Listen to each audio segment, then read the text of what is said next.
Christ est la lumière du monde. Quittant la gloire de ton ciel, tu es venu sur terre.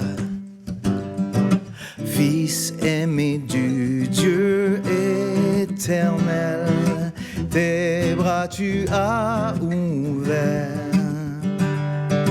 Ta grâce a bouleversé le cours de notre humanité. Nous crions ensemble victoire. Christ est la lumière du monde, que sa gloire recouvre la terre. Puissance infinie qui libère, son nom est saint, il est saint, il est saint. Nous les fils et les filles du roi, entonnons chaque jour un hymne de gloire et de joie, célébrant son amour. Les nations de la terre s'inclineront devant le Père, chanteront ensemble victoire. Christ est la lumière du monde, que sa gloire recouvre la terre. Puissance infinie qui libère, son nom est saint, il est saint, il est saint. Christ est la lumière du monde, que sa gloire couvre la terre. Puissance infinie qui libère, son nom est saint, il est saint, son nom est saint, il est saint, son nom est saint.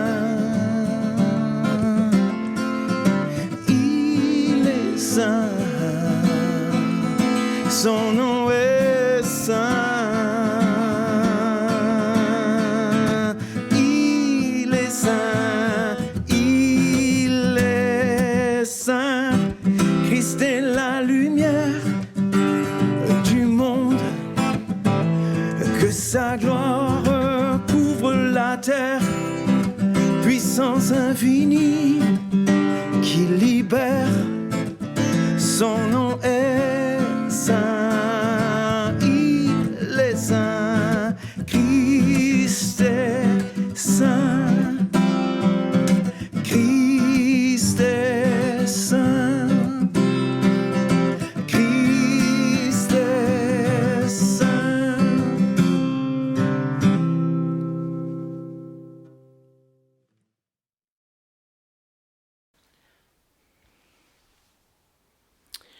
Bonjour. Bienvenue à l'Église du Havre ce matin encore pour un dernier dimanche, format en ligne seulement. Dès la semaine prochaine, nous pourrons être réunis ensemble au bâtiment. Mais on sera toujours en ligne quand même pour ceux qui ne peuvent se rendre pour différentes raisons, ou encore qui veulent réécouter après ou un peu plus tard dans la journée ou après leur travail, peu importe. Ça sera toujours disponible de pouvoir le réécouter. Donc, ce matin, on veut juste prendre du temps pour continuer à en apprendre plus sur notre Dieu, sur notre grand Dieu. Et au départ, j'avais prévu faire une série de 4 messages sur la prière. Puis, en me grattant la tête, j'en ai vu la conclusion que j'en ferai un 5e. On avait encore des choses. En fait, on pourrait passer une vie à enseigner puis à regarder qu'est-ce que la Bible dit sur la prière parce que c'est notre façon de parler à Dieu. Et Dieu, ben c'est tout. C'est tout pour nous. Donc, on veut, euh, on veut lui parler. On veut quotidiennement, on veut lui parler. Puis à chaque instant, à chaque moment, on veut être en communion avec lui. Donc, on pourrait passer tellement de temps à regarder comment on peut soutirer un peu plus de cette vie de prière. Mais ce matin, on va regarder un texte, mais aussi un sujet qui, selon le titre du message de ce matin, qui s'appelle Oserions-nous être audacieux? Est-ce qu'on oserait être audacieux? Dans le contexte de la prière, c'est sûr on parle de la prière, des prières audacieuses, quelque chose qu'on a l'audace d'aller puis de demander à Dieu. Quelque chose de plus grand que qu'est-ce que nous, on pourrait imaginer. Et pourquoi que je dis cela? C'est parce que si dans nos prières, nous nous adressons au Dieu créateur de toutes choses, si on croit que ce Dieu est vivant et qu'il entend ce que nous lui disons, si on croit que Dieu est vivant, puis si on croit que nos prières montent vers lui, puis qu'il les entend, est-ce que c'est possible d'être audacieux dans nos prières? Est-ce que c'est possible de ne pas avoir peur de demander des choses, de prier pour des choses face à Dieu, devant Dieu? Pourtant, Dieu nous a tellement donné de promesses, il y a tellement de promesses dans sa parole, puis généralement on y croit, mais souvent du bout des lèvres. Souvent on y croit, mais c'est comme si on faisait juste le marmonner ou le dire du bout des lèvres, puis c'est pas nécessairement une réalité dans nos vies. Au travers cette série, un des points qui m'a le plus marqué, mais que je veux retenir le plus dans tout ça, s'il y a une phrase, s'il y a un principe ou un précepte que je veux retenir de cette série, c'est que la prière est premièrement tournée vers Dieu, parce qu'on parle à Dieu. On a souvent cette tendance à tourner nos prières vers les requêtes. Et c'est pour ça que j'hésitais un peu en utilisant le mot audacieux, parce que souvent c'est dans le sens de requête. Mais notre prière doit premièrement être tournée vers Dieu. Et non vers soi, et non vers nos problèmes, et non vers les choses qu'on voudrait, les situations qu'on voudrait que Dieu change. Mais on veut que nos prières soient premièrement tournées vers Dieu. Parce que c'est à lui qu'on s'adresse, au vrai Dieu. Et c'est pour ça que Jésus dit, notre Père qui est aux cieux. Quand les disciples ont demandé, montre-nous comment prier, il y a tout de suite, notre Père qui est aux cieux. Il a tout de suite adressé la situation, la prière, en mettant Dieu en premier lieu. Que ton nom soit glorifié, que ton règne vienne, que ta volonté soit faite sur la terre comme au ciel. Après avoir mis Dieu au centre de sa prière, il s'est tourné vers le nous, vers la communauté. Donne-nous aujourd'hui, puis pardonne-nous. Et il continue comme ça. Mais ces prières qu'on fait, est-ce qu'elles reflètent la foi? Est-ce qu'elles reflètent la personne de Dieu, qui il est? Et c'est ce qu'on veut regarder un peu aujourd'hui. On veut que nos prières soient premièrement tournées vers Dieu, non vers soi, mais on veut prier au centre de sa volonté. Et si on est au centre de sa volonté, est-ce que nos prières doivent être audacieuses? Tournez avec moi, ceux qui ont une Bible, dans Marc chapitre 11. On va lire les versets 22 à 24. Marc chapitre 11, versets 22 à 24. Jésus était passé juste un peu plus tôt en rentrant dans Jérusalem, puis il y avait un figuier qui semblait porter du fruit, qui était vert. Et Jésus s'approche, puis il n'y a pas de figue. Puis il dit que plus personne mange de ton fruit. Puis il s'en va dans la ville, puis en revenant, en sortant de la ville le soir pour repartir avec ses disciples, les disciples s'aperçoivent que le figuier est desséché. Et au verset 22, suite après avoir vu le figuier séché, les disciples disent, regarde, hein, il est sec. Jésus prit la parole et il leur dit, ayez foi en Dieu. Je vous le dis en vérité, si quelqu'un dit à cette montagne, ôte-toi de là et jette-toi dans la mer, et qu'il ne doute point en son cœur, mais croit que ce qu'il dit arrive, il le verra s'accomplir. C'est pourquoi je vous dis, tout ce que vous demanderez en priant, croyez que vous l'avez reçu, et vous le verrez s'accomplir. On va juste prier. Père éternel, on veut te remercier pour cette parole. Toi, le créateur des cieux et de la terre, toi, le créateur de toutes choses, on veut s'arrêter devant toi puis te contempler. Seigneur, au travers des textes qu'on va lire, on veut apprendre à mieux te prier, à mieux te parler, à saisir toute cette puissance que tu veux nous offrir au travers de la prière. Ce privilège de pouvoir t'appeler Père, de pouvoir te parler directement, de ne pas passer par un intermédiaire, mais surtout, Seigneur, de parler au seul vrai Dieu. Bénis ce temps ce matin. Amen.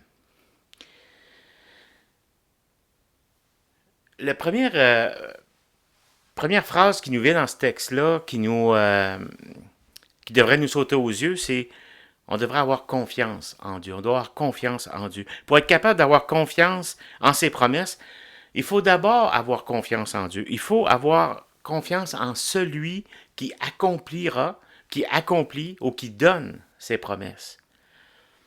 Et grâce, je dirais, croire à l'accomplissement d'une promesse, ça va dépendre de la personne qui fait la promesse. On a tous la promesse du jour de l'an, tu sais, les vœux qu'il y en a qui vont faire au début de l'année. Puis quand ça fait, peu importe l'âge que tu as, mais ça fait des années que tu fais toujours la même chose. Ah, moi, cette année, je perds du bois. Puis qu'à la fin de l'année, tu en as toujours pris. Ben, on s'aperçoit que cette promesse-là, il n'y a pas grand monde qui va mettre foi à cette promesse-là. C'est la même chose, par exemple, dans le cas on connaît les promesses d'ivrogne, par exemple, une expression qu'on emploie. Des gens qui vont dire « Ah oui, moi j'arrête », mais c'est toujours dit dans un contexte où, finalement, on ne voit jamais l'accomplissement de cette promesse-là. Mais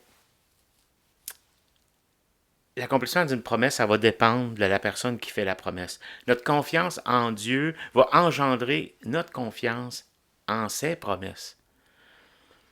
Plus on va être proche de Dieu, plus on va connaître Dieu, plus on va connaître l'auteur des promesses et sa puissance, plus on va avoir confiance en lui, plus on va avoir confiance en ses promesses.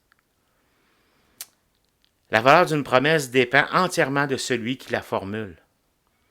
La confiance que je peux accorder à une promesse va reposer sur qui ou ce que je sais de cette personne-là. Et c'est la même chose avec Dieu. La confiance que je vais porter à Dieu, ça va dépendre de ce que je sais de lui. Si j'ai appris au travers de ma vie à voir qu'il est fidèle, je sais qu'il va être fidèle dans ses promesses. Si j'ai appris de lui comment il était amour, bien je sais par ses promesses que c'est par amour qu'il va accomplir ses promesses envers moi. C'est ça la base de notre intercession. Et c'est pour ça que Jésus dit en partant son texte, il dit avec un impératif, « Ayez foi en Dieu » au verset 22. « Ayez foi en Dieu ». Jésus veut qu'on place nos regards non sur la requête. Il détourne le regard des disciples qui avaient vu un figuier. Il détourne leur regard et il dit « Ayez foi en Dieu ».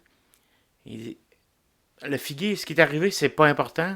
C'est sur qui vous allez mettre votre foi. Ayez foi en Dieu. Et c'est lui qui peut exaucer nos prières. Prier, on a tendance à dire que c'est réclamer une puissance à Dieu, c'est réclamer quelque chose à Dieu. Mais prier, au contraire, c'est plutôt de démontrer notre besoin de Dieu et notre besoin à Dieu, notre dépendance à lui.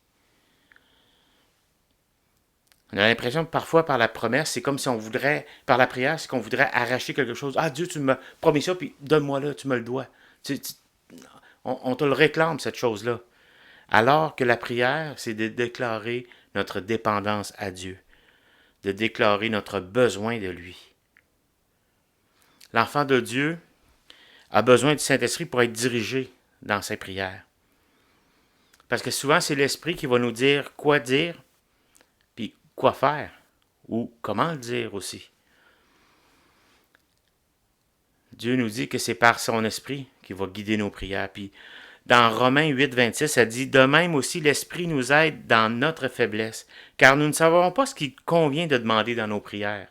Mais l'Esprit lui-même intercède par des soupirs inexprimables. » Souvent, on ne sait pas trop comment formuler, on ne sait pas trop c'est quoi la volonté de Dieu dans telle situation.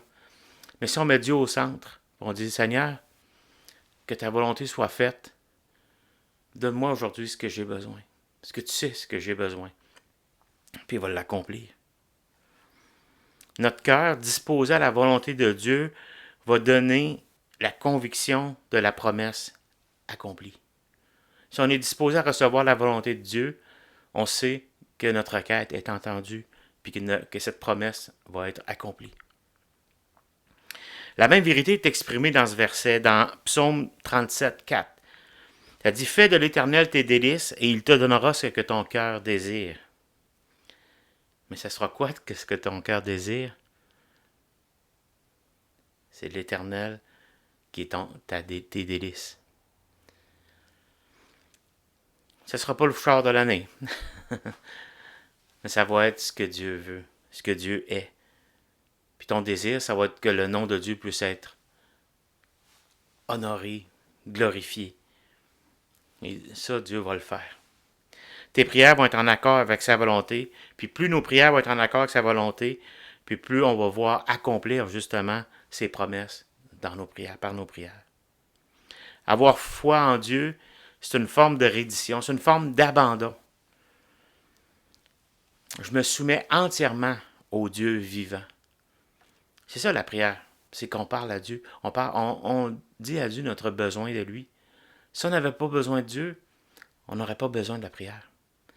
Si on n'avait pas besoin, puis d'ailleurs, quand ça va bien, souvent on a l'impression qu'on n'a pas besoin de Dieu, puis on oublie de le prier. Puis quand il arrive l'épreuve, la souffrance, la douleur, on a cette tendance à vouloir encore là s'accrocher un peu à Dieu, puis se dire ah oui, là, je peux plus rien faire, t'es là. Même si c'est au travers de la souffrance qui nous rappelle ces vérités-là, on a toujours besoin de Dieu. Il faut se soumettre entièrement à Dieu. Sa gloire, son amour va remplir mon cœur, va contrôler parfaitement ma vie si je me soumets à lui. C'est en entrant dans cette communion vivante avec Dieu lui-même, une communion qui va être motivée par la confiance assez puissante pour voir Dieu. Pour une confiance qui va être puissante pour l'entendre me parler. Il va m'être facile et plus naturel de croire en sa promesse qu'il fait sur la prière. Plus je vais avoir une communion vivante avec lui. Qui connaît la prière toute puissante?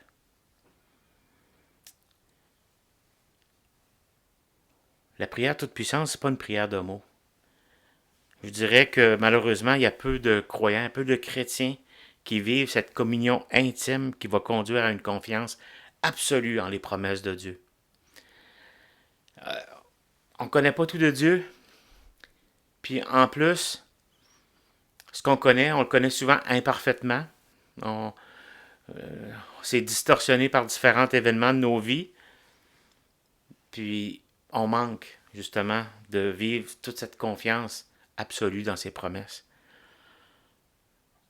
Et à cause de cela, on ne connaît pas la puissance de l'intercession. On ne connaît pas la puissance de la prière.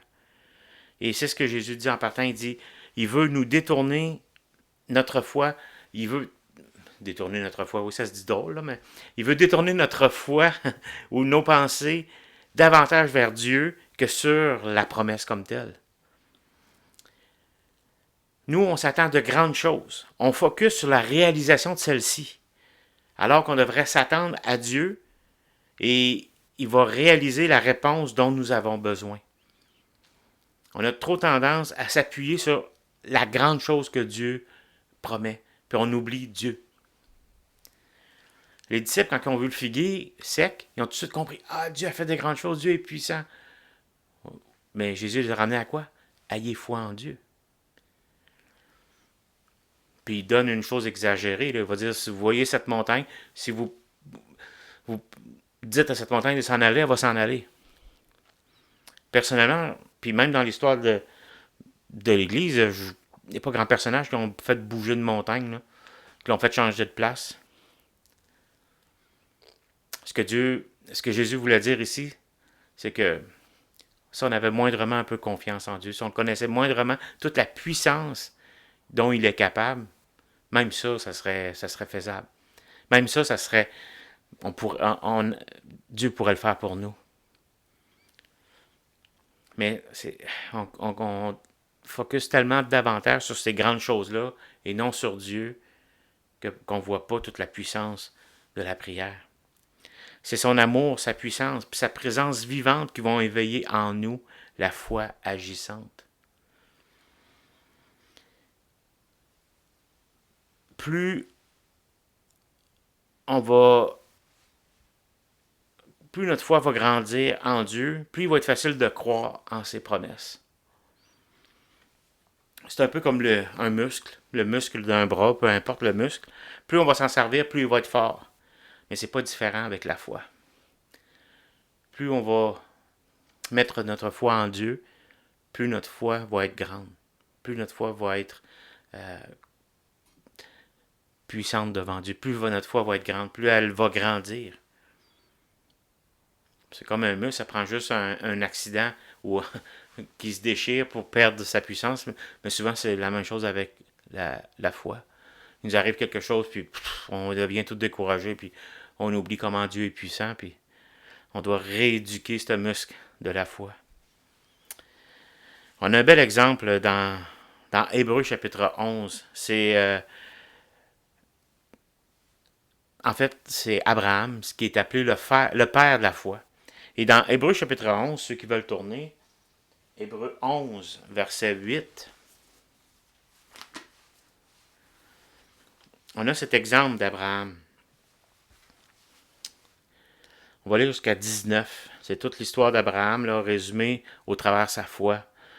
Ça nous dit, c'est par la foi qu'Abraham, lors de sa vocation, accompli et parti pour un lieu qu'il devait recevoir en héritage, et qu'il partit sans savoir où il allait.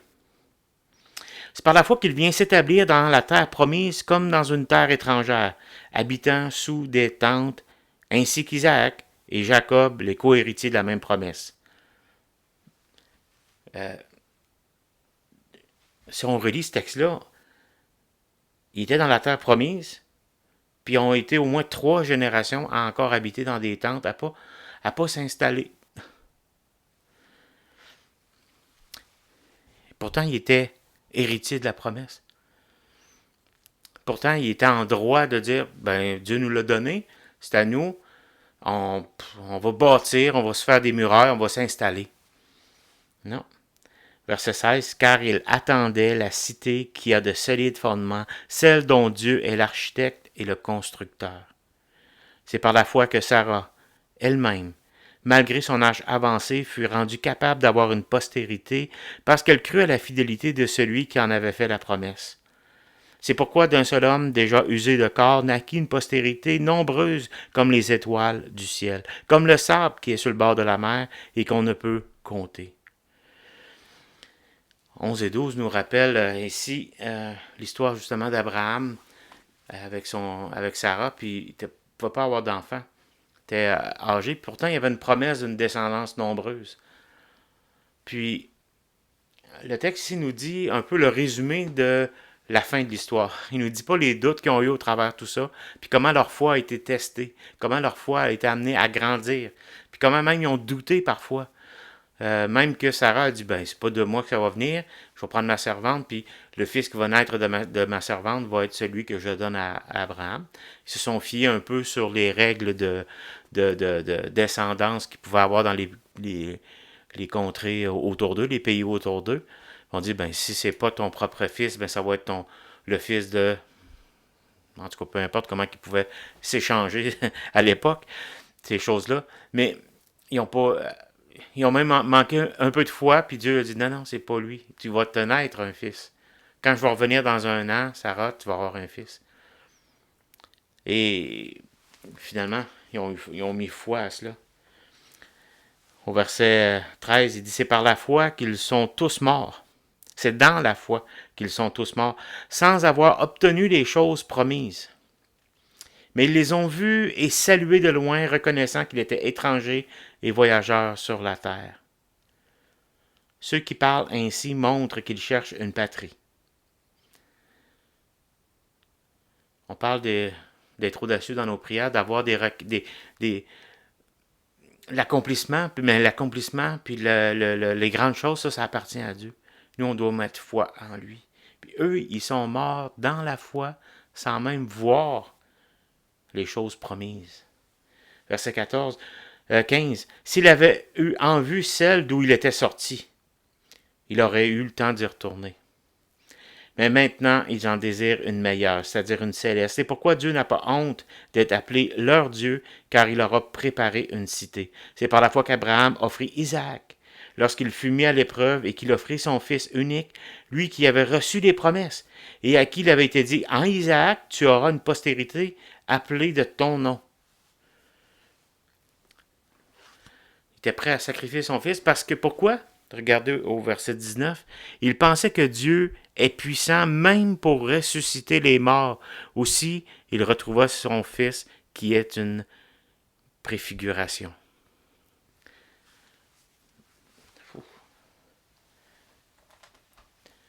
Tout un personnage, Abraham, le père de la foi. Sa foi était le fruit d'une révélation spéciale de Dieu.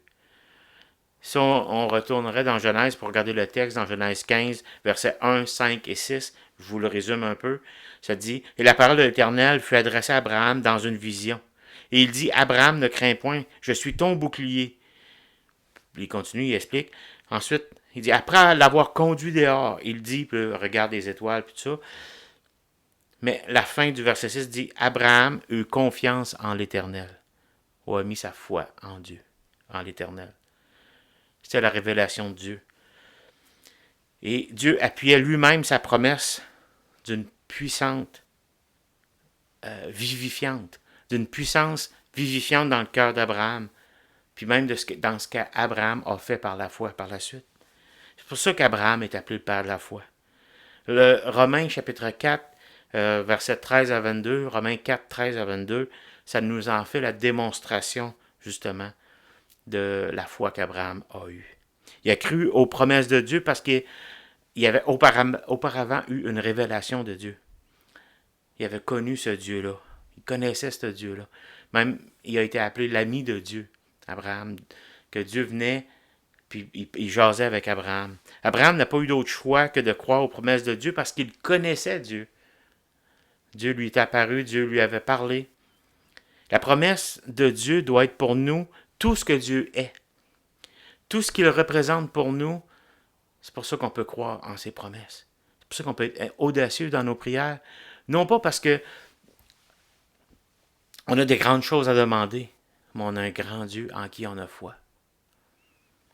Les promesses de la Bible sont pour ceux qui connaissent intimement Dieu. Les promesses de la Bible sont pour ceux qui l'écoutent, sont pour ceux qui lui font confiance. Et la conséquence de faire confiance à Dieu, de connaître Dieu intimement, on va avoir confiance en ses promesses. C'est ça que nous devons faire. Avoir confiance en Dieu. Mettre notre confiance complète en Dieu, en ce Dieu tout-puissant qui veut accomplir en nous son bon plaisir et sa volonté. Fais de l'Éternel tes délices, il te donnera ce que ton cœur désire. C'est par un tel acte de foi que la capacité de croire en sa promesse va venir naturellement, ou un peu plus naturellement. Marc 11, 24 nous dit, « Et tout ce que vous demanderez en priant, croyez que vous l'avez reçu. » Tout ce que vous demandez en priant, croyez que vous l'avez reçu. Mais c'est quoi qu'on va demander en priant? L'Éternel soit glorifié, l'Éternel, que sa volonté se fasse. Nous cherchons la bénédiction de Dieu, mais Dieu veut se donner lui-même avant toute chose. C'est lui notre véritable bénédiction. C'est lui qui est la source de toute bénédiction. Puis nous, on va courir après du matériel, après des choses passagères. Puis après ça, on va dire, ah, ben c'est comme ça que Dieu va être béni. On voit la prière comme une puissance capable de faire descendre les bonnes choses du ciel. Mais Jésus, lui, la voit comme un moyen pour nous attirer à Dieu, un moyen de lui parler.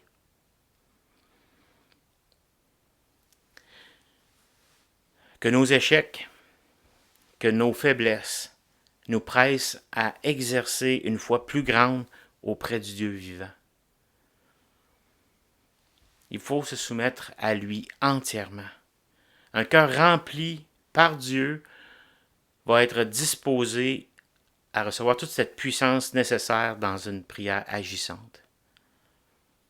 La foi en Dieu engendre la foi dans ses promesses, dans toutes ses promesses. Mais aussi, elle nous garantit une réponse à la prière. On va être capable de voir s'accomplir une promesse audacieuse, comme on a dans Éphésiens 3:20. À celui qui peut faire, par la puissance qui agit en nous, infiniment au-delà de tout ce que nous demandons ou pensons. Ça, c'est beaucoup, ça. C'est pas à celui qui peut faire, mais par la puissance qui agit en nous, pas juste ce qu'on demande, mais ce qu'on pense, mais pas juste ça, mais c'est tout ça, mais infiniment au-delà de tout ça. Je ne sais pas si vous voyez tout comment le texte est construit. À celui qui peut faire, par la puissance qui agit en nous, infiniment au-delà de tout ce que nous demandons ou pensons. C'est quoi cette puissance qui agit en nous? C'est Dieu qui œuvre en nous par son esprit. C'est Dieu qui se révèle en nous. C'est Dieu qui nous parle. C'est Dieu qui veut qu'on le parle. Comment on peut être audacieux? Et c'est comme ça qu'on peut être audacieux.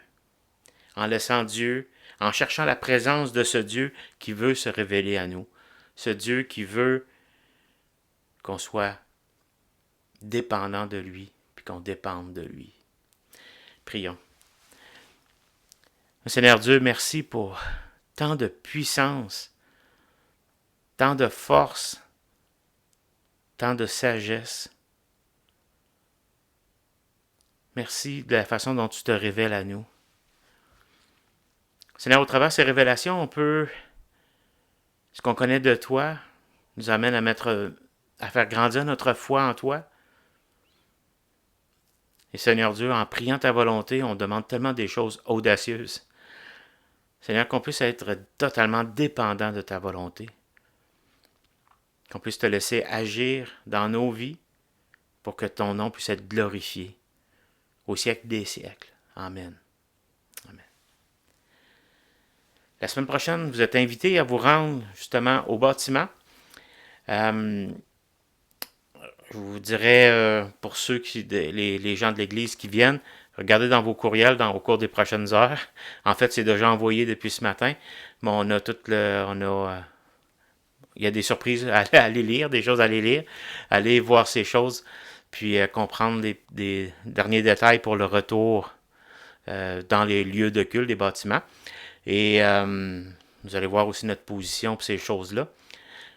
Sinon, il y a toujours les réunions en semaine qu'on fait par Zoom. Les études, on est toujours dans Hébreu. Vous pouvez nous contacter par la page Facebook de l'Église pour plus de détails. Sinon, je vous souhaite une belle semaine. Pour ceux qui vont être en ligne avec nous la semaine prochaine, on devrait être encore en ligne aussi pendant qu'on est au bâtiment en même temps. Mais au bâtiment, on peut tellement... on peut se voir, mais aussi faire tellement d'autres choses comme la communion, des chants, la prière, des requêtes, toutes ces choses-là. Donc, je vous souhaite la bienvenue à tous la semaine prochaine. Sinon, ceux qui se connectent en ligne, soyez quand même les bienvenus. Bonne semaine.